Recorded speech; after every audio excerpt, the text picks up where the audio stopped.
Mark 8. Jesus feeds 4,000.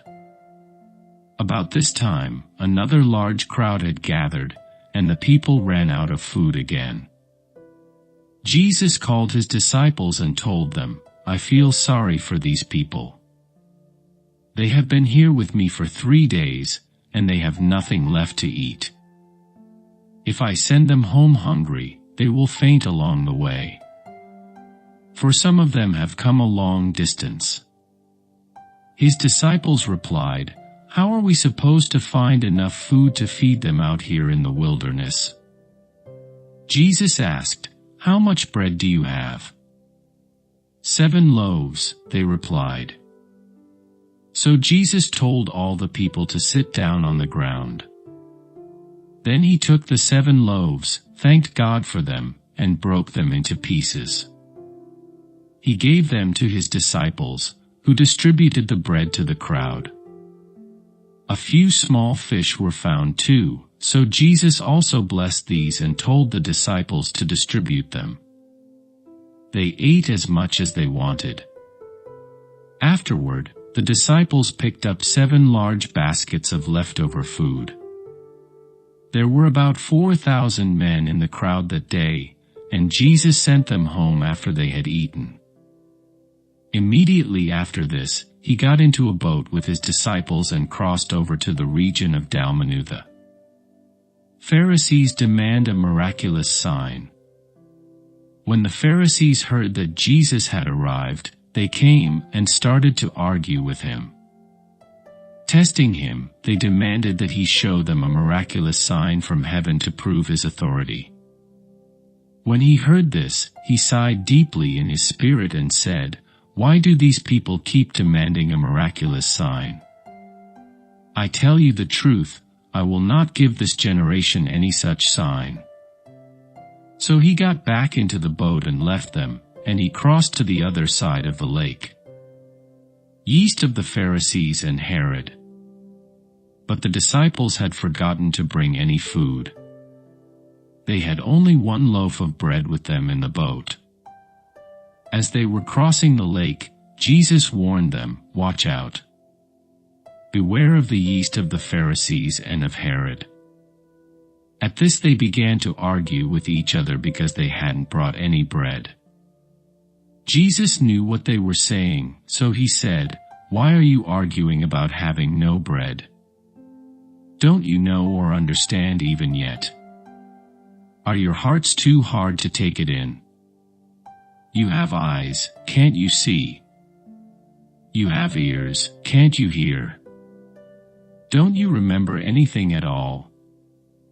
When I fed the 5,000 with 5 loaves of bread, how many baskets of leftovers did you pick up afterward?"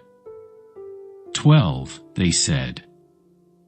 "And when I fed the 4,000 with 7 loaves, how many large baskets of leftovers did you pick up?" 7, they said. "Don't you understand yet?" He asked them. Jesus heals a blind man. When they arrived at Bethsaida, some people brought a blind man to Jesus, and they begged him to touch the man and heal him. Jesus took the blind man by the hand and led him out of the village. Then, spitting on the man's eyes, he laid his hands on him and asked, "Can you see anything now?" The man looked around. "Yes," he said, "I see people, but I can't see them very clearly. They look like trees walking around." Then Jesus placed his hands on the man's eyes again, and his eyes were opened. His sight was completely restored, and he could see everything clearly. Jesus sent him away, saying, "Don't go back into the village on your way home." Peter's declaration about Jesus. Jesus and his disciples left Galilee, and went up to the villages near Caesarea Philippi. As they were walking along, he asked them, "Who do people say I am?" "Well," they replied, "some say John the Baptist, some say Elijah, and others say you are one of the other prophets." Then he asked them, "But who do you say I am?" Peter replied, "You are the Messiah." But Jesus warned them not to tell anyone about him. Jesus predicts his death.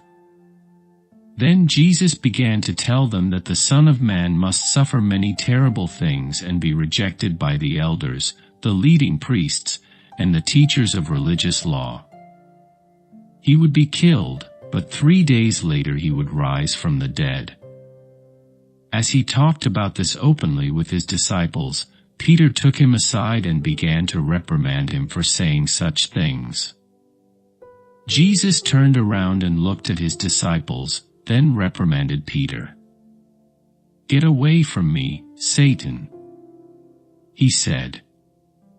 "You are seeing things merely from a human point of view, not from God's."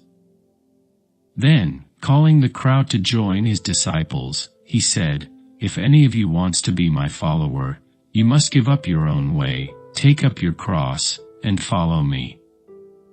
If you try to hang on to your life, you will lose it. But if you give up your life for my sake and for the sake of the good news, you will save it. And what do you benefit if you gain the whole world but lose your own soul? Is anything worth more than your soul? If anyone is ashamed of me and my message in these adulterous and sinful days, the Son of Man will be ashamed of that person when he returns in the glory of his Father with the holy angels."